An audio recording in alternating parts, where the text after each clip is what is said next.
Muy buenos días a todos. Bienvenidos a este nuevo webinar de Ambisalud, de auditorías de los sistemas de limpieza y de sistemas de ventilación y certificación de COVID Safe de FEDECAI. Bueno, como ustedes saben, de forma progresiva se está produciendo la reapertura de los edificios de oficinas y de los centros de trabajo, ¿no?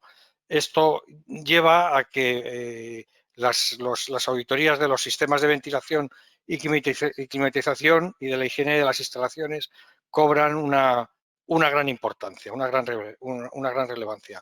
Asimismo, FEDECAI, la Federación de Empresas de Calidad de Aire Interior, ha diseñado una metodología para evaluar los protocolos de control en los edificios para poder emitir unos certificados de certificación COVID, ¿no? El webinar de hoy, los ponentes de hoy, pues son conocidos de ustedes. Es Paulino Pastor. Paulino es ingeniero industrial, presidente de FEDECAI, de la Federación Española de Empresas de Calidad de Aire, y director general de la consultora Ambisalud. Le acompañan también con él Maite Arcos y Marta González. Maite es licenciada en biología, es bióloga y técnico superior de calidad de aire.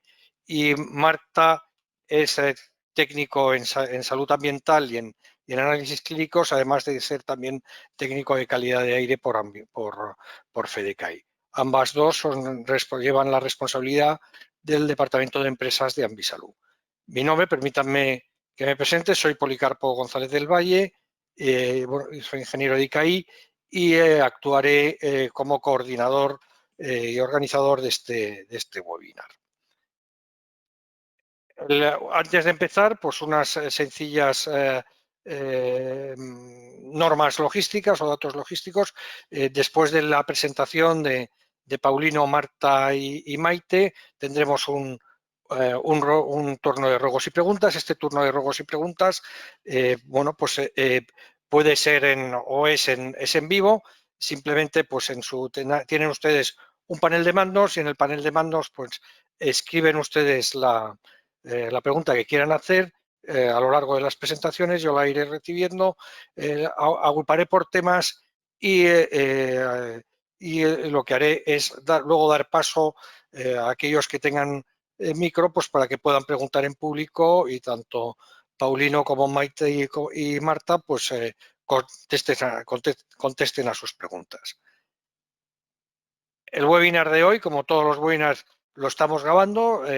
Esta grabación la tendremos disponible a lo largo de mañana y se la enviaremos a todos ustedes, además de dejarlo en nuestro canal en nuestro canal en la página web de webinars.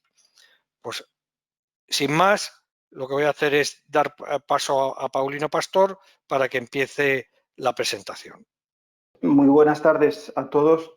Muchas gracias por asistir a este nuevo webinar de Ambisalud, en el que vamos a hablar fundamentalmente de cómo obtener una certificación que ha desarrollado FEDECAI y que le hemos dado el nombre de COVID Safe. Vamos a ver en qué consiste, qué requisitos son necesarios para conseguirla y también un poco entender qué significa. Y lo primero, y creo que es muy importante, para nosotros es muy importante dejar claro que no se pretende bajo ningún concepto con este tipo de certificación el indicar que el edificio está totalmente libre de posibles contagios. En realidad, los contagios no los transmite, en su mayoría no los transmiten los edificios, los transmiten unas personas a otras. Hay una transmisión indirecta, como sabemos, a través de el contacto, etcétera, pero fundamentalmente la transmisión se produce de una persona a otra. Lo único que pretendemos hacer con este tipo de acciones o este tipo de certificados es disponer de una herramienta que de una forma gráfica y sencilla pueda transmitir esa sensación que yo creo que va a ser tan necesaria cuando volvamos a ocupar los edificios, una sensación de que los responsables de ese edificio han hecho todo lo que se puede hacer de una forma técnica y económicamente razonable para minimizar la posibilidad de que se transmitan infecciones, siempre sin perjuicio de que hay que partir de la base de que nosotros mismos somos los que nos tenemos que proteger, pues, con mascarillas cuando estemos con otras personas, con distanciamiento, etcétera, etcétera. Entonces, partiendo de esa base, como digo, es desde donde debemos entender el significado y el sentido de esta certificación que se puede otorgar con el visto bueno de FEDECAI, aunque en realidad es una certificación que otorgan los técnicos superiores de calidad de aire en interiores. Importante también resaltar que FEDECAI ha hecho simplemente los protocolos y que no recibe o sea, no tiene ningún coste desde el punto de vista de FEDECAI. FEDECAI no recibe ningún dinero. Es algo simplemente que se realiza entre los TSKIs y sus potenciales clientes. Bueno, recordamos muy brevemente, porque esto ya se ha contado y se ha hablado muchísimas veces en muchísimos ámbitos, recordamos muy brevemente las vías de contagio, que ya son de todos conocidas, y bueno, las vías son las que ya todos sabemos, como decimos, aérea cercana, digamos, en ese entorno de menos de 1 metro y pico, 2 metros, que es a priori la más conocida y la más segura.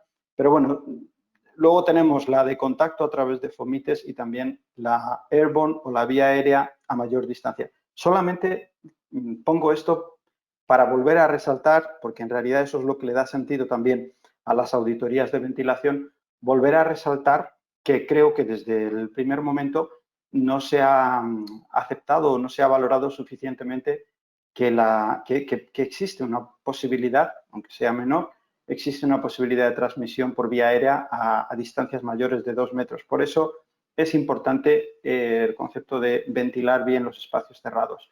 Últimamente hemos visto unos cuantos casos descritos en la prensa y en otros entornos en los que quedaba bastante claro que, por ejemplo, en un gimnasio con mala ventilación, en una oficina en Corea, se veía que una persona infectada infectaba a muchos de sus compañeros en la planta simplemente por no tener buena ventilación y por no tener unas buenas condiciones ambientales. Entonces, solo resaltar eso, porque realmente muchas de la implicación que tiene el hacer esas auditorías de ventilación está ligada a esa vía de transmisión. Si esa la negamos, pues no tiene mucho sentido todo lo demás. Pero yo creo que a día de hoy está bastante claro que esa es una vía que existe, que tendrá el peso que tenga. La principal, esa la tenemos clara, que es la cercana, pero que existen estas otras alternativas, ¿no? Como decía, esta es la más cercana, la que todos conocemos, ¿no? La de 2 metros orientativos. Y repito, lo de orientativos es muy importante y el tamaño de gotas también es muy importante porque muchas veces hablamos de, no, las gotas de menos de 4 micras, de 5 micras, etcétera. Lo que suelta una persona en el estornudo o en la respiración o en una tos es un continuo de partículas grandes, pequeñas, y no está claro que unas se vayan a quedar menos tiempo que otras. Esto es todo pura estadística, que tiene su valor, tiene su importancia, pero es estadística. Y los 2 metros de seguridad obviamente también son orientativos, ¿no? Unos centímetros adelante o atrás muchas veces no van a marcar la diferencia, pero es importante tener puntos de partida, en eso estamos de acuerdo. Y la que tiene más relevancia, como decía, desde el punto de vista de ventilación, etcétera, pues es esta vía de transmisión a más distancia que se ha puesto en duda en algunas ocasiones, pero que últimamente parece que está bastante claro que es una vía de transmisión posible.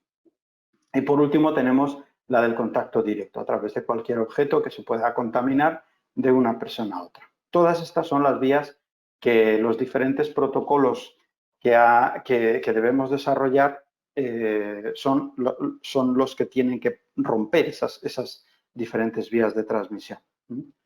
Importante también recordar, al hilo de la transmisión a distancias más largas, que los virus que soltamos las personas, que sueltan las personas infectadas, normalmente suelen ir en gotas de líquido. Y estas gotas de líquido van poco a poco evaporándose, perdiendo dimensión y, por lo tanto, puede haber esa probabilidad de que se conviertan en partículas muy pequeñas, muy respirables y que puedan estar en suspensión mucho tiempo, porque a medida que disminuye su tamaño, el tiempo de suspensión, el tiempo de permanencia en la atmósfera se incrementa, con lo cual hay una serie de factores que nos deben hacer pensar en la importancia de cuidar mucho todos los aspectos de ventilación, filtración, etcétera, que son aquellos en los que nosotros somos lógicamente más expertos, que controlamos mejor. El contenido que tiene que verificarse o que tiene que verificar un técnico superior de calidad de aire a la hora de poder otorgar esta certificación, este sello, que pudieran exhibir los edificios para demostrar o para comunicar esa seguridad que vamos a necesitar tanto, como decía al principio, son estos 4 aspectos principalmente. Por una parte, los edificios tienen que haber diseñado e implantado unos protocolos de limpieza y desinfección de superficies. Es necesario que hayan realizado una auditoría de los sistemas de climatización desde el punto de vista de ventilación, filtración, etcétera. Sobre todo en el caso de que los edificios estén parcialmente ocupados, es importante también que se hagan una serie de mediciones de calidad de aire en interior. Si el edificio está completamente vacío, esto sería innecesario. Y por último, también se debe disponer de protocolos de gestión de espacios en el sentido de separaciones, zonas o sea, líneas o áreas de circulación, etcétera. Todo este tipo de aspectos tienen que estar protocolizados e implantados. ¿De acuerdo? En cuanto a los protocolos de limpieza y desinfección de superficies, lo que se debe encontrar en ellos es sobre todo aspectos relacionados con cómo se van a llevar a cabo esas desinfecciones. Ahora lo vemos con un poquito más de detalle.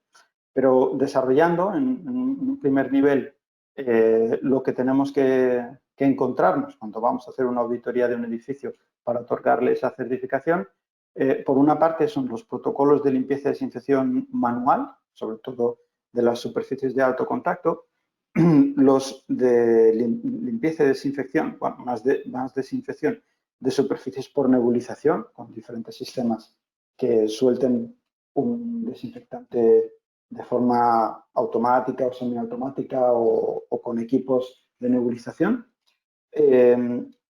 Estos protocolos es importante que estén auditados por una entidad externa, una tercera parte, que no sea ninguno de ellos, o sea, que no sean las mismas empresas o las mismas personas que desarrollen estas actividades.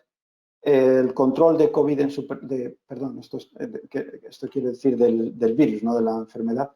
El control del SARS-CoV-2 en superficies y, por último, de forma opcional, control de ausencia de residuos de desinfección, porque si vamos a meter mucho químico, a veces puede ser interesante el incluso hacer ese tipo de ensayos posteriores, de ver si quedan restos de consideración. Esto es opcional, repito. Protocolo de limpieza y desinfección manual de superficies, pues aquí lo que es muy importante es partir de la base de haber hecho un buen análisis de riesgos, digamos, identificar las superficies y asignarles incluso unos niveles de riesgo en función del número de personas que las tocan, frecuencia de los contactos, etcétera, etcétera. Ahora vemos un pequeño ejemplo. El listado de productos que se utilizan para hacer esas limpiezas y desinfecciones tiene que estar a disposición del técnico auditor y este tiene que comprobar que sean productos aprobados para el uso como biocidas. Con el código, los biocidas tienen una serie de códigos identificativos de las funciones o de los usos y en concreto el viricida es el código 90. Tenemos que encontrarnos ese código en los productos que se utilicen. El método a través del cual se va a aplicar, si es con un spray, si es con un paño, etcétera, la concentración que se va a usar, el tiempo de contacto y la periodicidad. ¿De acuerdo? Todo esto es lo que necesitamos ver en esos protocolos de limpieza y desinfección manual. Y finalmente lo que se hace es una revisión por muestreo de un conjunto de registros de limpieza. Pues si decimos que se limpia a las 9 de la mañana, a las 12, etcétera, etcétera, pues eso tiene que quedar de alguna forma registrado y firmado por el operario que realice ese trabajo. Aquí vemos un ejemplo de ese análisis de riesgo inicial que deberíamos hacer sobre las superficies, donde podríamos poner algo de este tipo. Esto es un simple ejemplo, ¿no? Pues una lista de superficies, mesas, teléfonos, mandos de grifería, etcétera, donde en función de que sean individuales o colectivos, le podemos aplicar unos códigos de colores de riesgo y podemos definir con qué periodicidad se va a limpiar, si es diario, varias veces al día, etcétera, etcétera. Bueno, este tipo de información sería la que deberíamos detectar en algún análisis de riesgo de este tipo, ¿no? Y en las observaciones, pues podemos poner aspectos como, por ejemplo, pues si las mesas de trabajo se protegen con unos simples papeles, ¿no?, grandes que puede usar cada usuario cuando acaba su turno, los tira y otra persona llega y pone el suyo, pues eso puede hacer que la limpieza no tenga que ser tan exhaustiva, por eso cambiaría el código de color. Este sería un enfoque, una forma, como puede haber miles, ¿no? Pero algo de este tipo es lo que el técnico auditor de FEDECAI debería ver para verificar que esos protocolos existen y que cumplen su objetivo, que es definir las periodicidades, los métodos, etc. Los métodos, como decía, serán con paños desechables, paños limpiables, normalmente desechables mucho mejor, spray, etcétera, ¿no? Pues habrá que definir y ver ese tipo de métodos y certificarlos por parte del auditor. Los desinfectantes, como decía, pues tendrán que ser aprobados con efecto viricida. En este link que encontramos aquí se pueden ver todos los productos que están autorizados para este uso. Tendremos que ver también algún protocolo que indique las precauciones tanto para protección del personal trabajador, el personal que realiza las limpiezas y desinfecciones, como también protecciones a terceros, ¿no? Pues cuestiones sencillas de este tipo. Si vamos a hacer la limpieza y desinfección con pulverización, esto no se deberá hacer si hay otras personas cerca, que a lo mejor no tienen la mascarilla más adecuada y por lo tanto podrían verse afectadas por esa actividad. Bueno, este es el tipo de información que necesitamos ver en los protocolos tanto de uso como de protección. Los aerosoles las limpiezas por nebulización se pueden hacer con diferentes metodologías. Puede haber aerosoles de descarga de este tipo, descargas autónomas que se abren y sueltan el producto directamente. Pueden ser aerosoles mediante nebulizadores, fríos, térmicos, normalmente frío, o pulverización portátil, ¿de acuerdo? Son diferentes metodologías. Mucho cuidado con estos túneles de desinfección que parecen haberse visto en algún momento. Hay que tener mucho cuidado con ellos, no se pueden desinfectar directamente a las personas. El Ministerio de Sanidad lo desaconseja totalmente. Y lo que es muy importante también es que esas limpiezas y desinfecciones se auditen por parte de una entidad externa. Es importante hacer controles de calidad que pueden ser de diferentes tipos. Pueden ser controles mediante torundas que nos pueden servir para identificar el SARS-CoV-2, mediante indicadores microbianos como aerobios, por contacto, con ATP, con indicadores de presencia de contaminación microbiana diversos. Hay varias tecnologías y metodologías. En cada caso se pueden aplicar las más adecuadas o varias de ellas. También muy importante el control de calidad directo de ver si aquellas superficies se ha pasado el paño por encima de ellas, ¿no? Por ejemplo, aquí vemos una manilla en la que el control de calidad consiste en aplicar un producto visible bajo la luz ultravioleta exclusivamente. Aquí el producto está aplicado, pero no se ve al enfocar con la lámpara ultravioleta, es cuando se ve. Y simplemente pasando un paño, este producto se quita, con lo cual, si hacemos un número de muestras o de marcas de este tipo en un edificio en concreto, pues antes y después de que pasen los equipos de limpieza, podemos ver el grado de efectividad. A veces aquí vemos que superficies rugosas, etcétera, pues vemos que al final es aconsejable hacer un poquito de más esfuerzo a la hora de limpiar y desinfectar, porque aunque se pase el paño, se ve que quedan pequeños restos. Hay que tener mucho cuidado con las desinfecciones de ozono, que se ha hablado muchas de ellas. Nosotros hemos hecho en FEDECAI, en FEDECAI se hizo una investigación, una revisión bibliográfica de diversos estudios científicos para valorar la desinfección por ozono y bueno, la verdad es que el valor requerido para ser muy efectivo a la hora de eliminar completamente la posible contaminación microbiana nos dice que tienen que ser concentraciones muy altas. Según algunos estudios hablan de 20 ppm, otros hablan de 80 ppm, son concentraciones que pueden estar pues probablemente 10 veces por encima de lo que se suele hacer en el orden de 2 o 3 ppm, ¿no? Entonces, bueno, no digo que no tenga su efecto, algún efecto tiene, pero tenemos que tener cuidado de tener una sensación de más desinfección de la que realmente es capaz de ofrecernos. Y luego tenemos también que tener mucha precaución a la hora de controlar muy bien que estas concentraciones tan elevadas no afecten a las personas en el entorno porque es un producto muy peligroso. Puede causar edemas pulmonares de forma casi instantánea e incluso a niveles muy altos puede llegar a ser incluso letal. Entonces, un poco como lista de chequeo resumen de la parte de higiene y limpieza, pues muy importante ver ese inventario de productos que estén aprobados, etcétera, que tengamos las hojas de seguridad de todos los químicos que utilicemos, equipos y herramientas en buenas condiciones, EPIs, protecciones, etcétera. Digamos que esto sería, a modo de resumen, lo más importante desde el punto de vista de limpieza y desinfección de superficies. El otro aspecto que también resaltamos como muy importante, y por eso hacía al principio la introducción de las vías de transmisión, sería la climatización.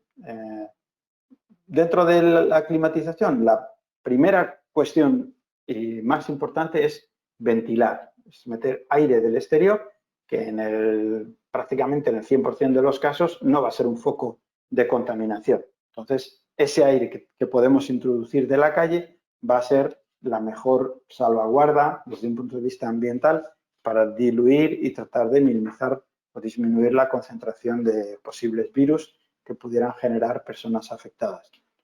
Aquí lo que vamos a hacer cuando realicemos la auditoría es comprobar los horarios de funcionamiento de los sistemas, modos de funcionamiento, tendremos que ver un informe o el mismo auditor lo puede hacer una medición de caudales de aire exterior, caudales de extracción, tanto en los sistemas globales del edificio como en los aseos. Recordamos que, aunque no lo he comentado, pero que hay una vía de transmisión fecal-oral, con lo cual es muy importante que los aseos también mantengan sus extracciones durante todo el tiempo y que sean suficientemente elevadas.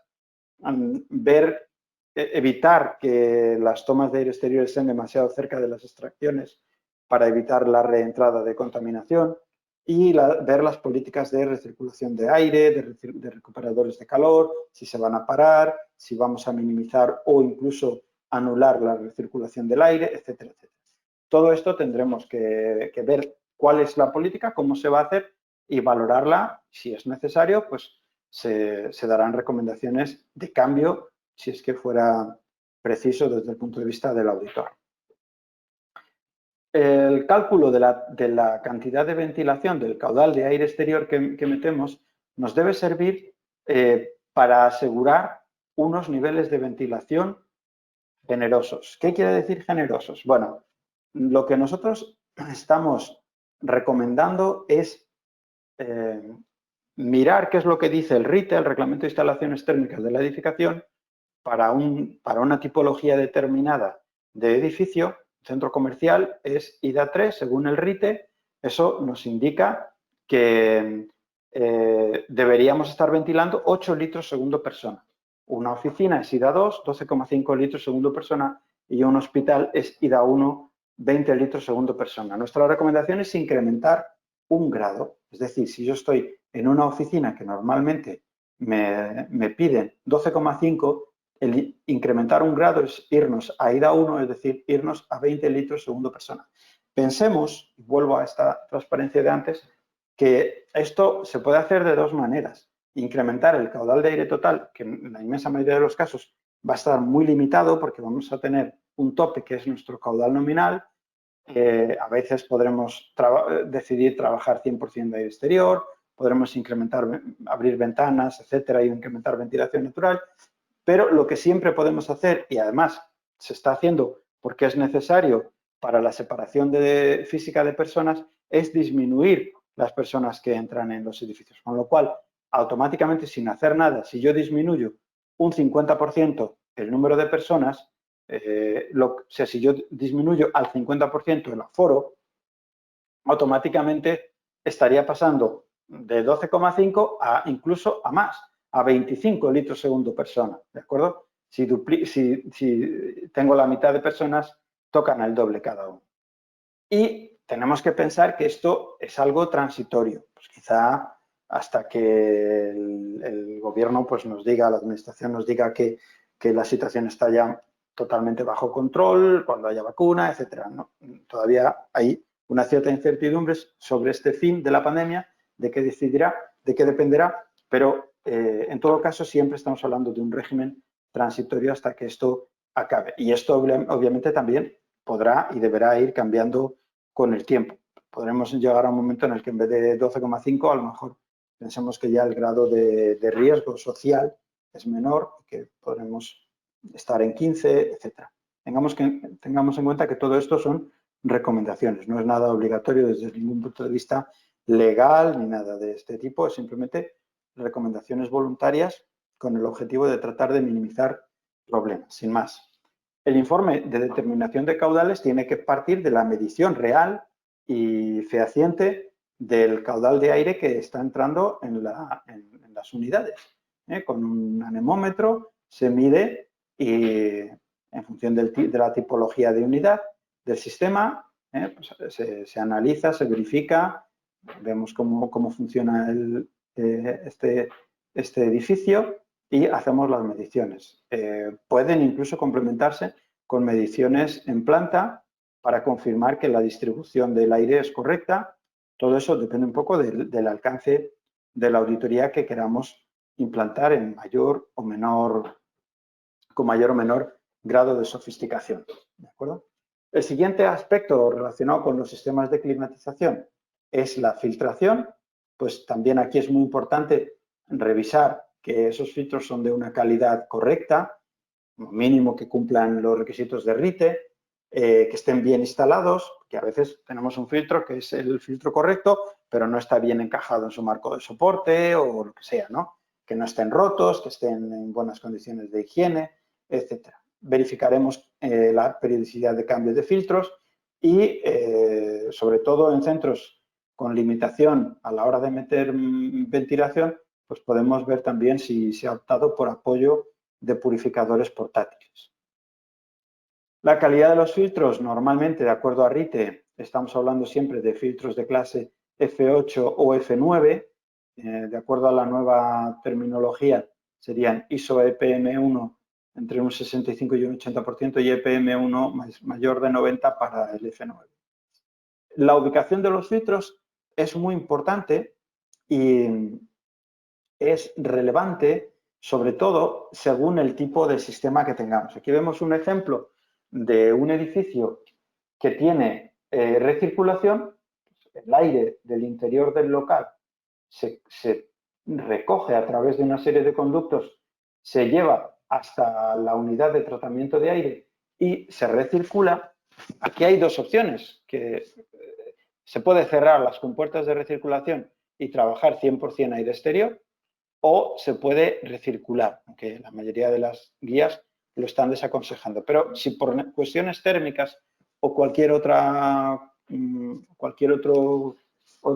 consideración es necesario recircular, al menos que los filtros que pongamos aquí sean de la máxima calidad posible, porque de esa manera sí que hay posibilidad de que los virus que pudieran haberse generado aquí y que hipotéticamente pudieran haberse recogido y circulado, pues en alguna medida un buen filtro nos va a ayudar a parar.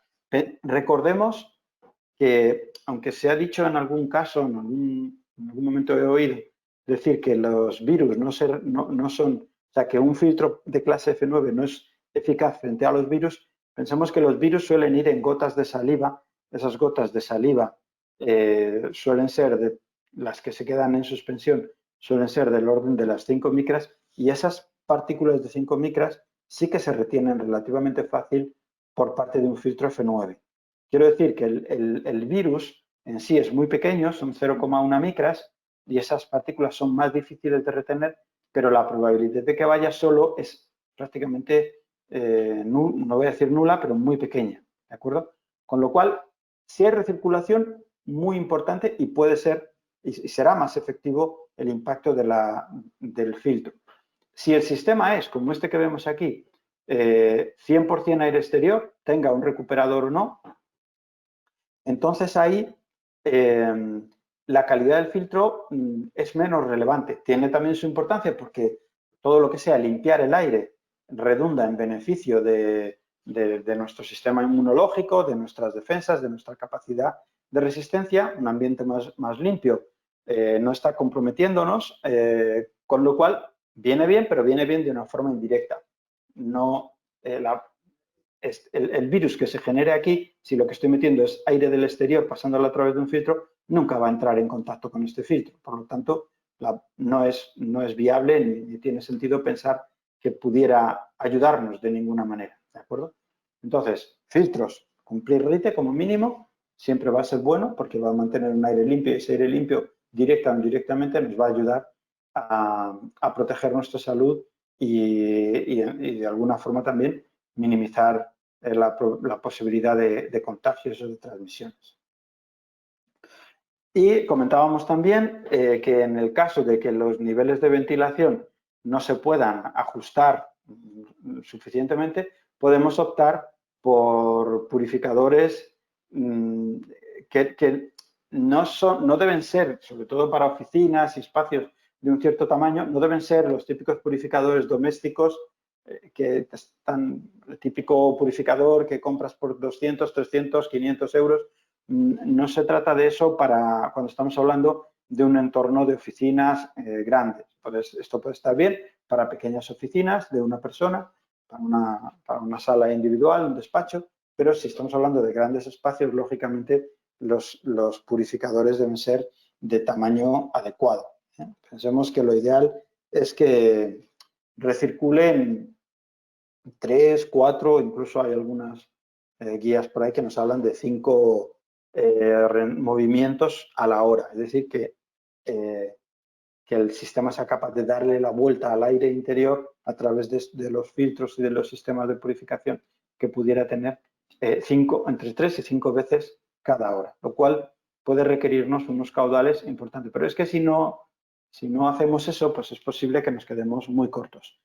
En algún caso se ha hablado por ahí de que para que haya una transmisión de los virus, estos son, bueno, ya todos sabemos que hay todavía muchísimas incertidumbres, pero bueno, se hablaba de que hacen falta un cierto tiempo, ¿no? Pues del orden de 15 minutos como mínimo de interacción entre una persona infectada y una persona sana que pudiera eventualmente contagiarse. Bueno, pues si movemos el aire 4 veces a la hora, cada 15 minutos ese aire es nuevo. Si fuera aire exterior, me refiero. En este caso, ese aire estaría purificado con los sistemas de purificación de pared o portátiles, ¿no? Entonces, es digamos, un grado de seguridad interesante y de apoyo que nos pueden dar este tipo de unidades, ¿de acuerdo? Otros apoyos con los que también podemos contar son radiación ultravioleta, fotocatálisis. La radiación ultravioleta fundamentalmente sirve en superficies, sobre todo para mantener limpias y desinfectadas las baterías de intercambio térmico, etcétera. No tanto en el aire. Si nos acordamos de la gota que enseñaba al principio, la gota de saliva, cuando la radiación ultravioleta incide dentro de la gota, la propia gota actúa de cierta protección frente a la radiación ultravioleta, con lo cual es difícil, hay un coeficiente de difracción de la luz diferente, con lo cual es difícil que en el aire la radiación ultravioleta sola sea capaz de matar al virus. Pero si le ponemos la fotocatálisis de apoyo, entonces se incrementa mucho la efectividad porque la fotocatálisis sí es capaz de generar grupos oxidrilo, grupos que pueden reaccionar con los virus. Con lo cual, la radiación ultravioleta muy bien para mantener las superficies limpias y desinfectadas, pero si queremos un cierto grado de desinfección de aire, tendremos que ir un paso más allá y meter fotocatálisis. Siempre, repito, esto son medidas de apoyo. Solo por poner ese tipo de tecnologías en sí mismas ayudan, pero no son la única medida que nos va a resolver todo, por supuesto. Ahora, aquí vemos un ejemplo del grado de eliminación de los sistemas de fotocatálisis que incrementan muchísimo con respecto a simplemente la radiación ultravioleta. En cuestión de segundos, menos de segundos, el sistema es capaz de destruir una gama importante de contaminación microbiana, tanto virus como bacterias, etc. Y por mi parte, nada más. Le doy paso a Maite, que seguirá con la presentación. Muchas gracias.